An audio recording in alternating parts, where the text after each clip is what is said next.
తన కుటుంబాల్లో కాదు మీ కుటుంబాలకు భరోసా కల్పించండి అని మాజీ మంత్రి ముద్రగడ పద్మనాభం పవన్ కళ్యాణ్ ఉద్దేశించి అన్నారు.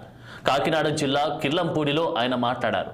తన కూతురుని పవన్ పార్టీ వైపు అనుకూలంగా మార్చుకున్నారు. తన కూతురు అత్తింటిని రాజకీయాల్లోకి లాగారు కాబట్టి తాను కూడా మీ కుటుంబాలను లాగవలసి వస్తుందని పవన్ ను ఉద్దేశించి అన్నారు.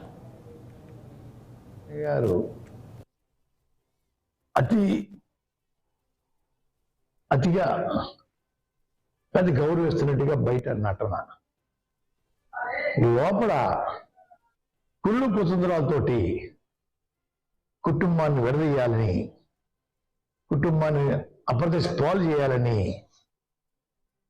చేస్తున్నది తెలియదనుకుంటున్నాడు. పాప ఆయన పిల్లి పాలు తగిన బాబు చూడదనుకుంటారు, అలాగా ఇది చూడదనుకుంటున్నారు, తెలియదనుకుంటున్నారండి.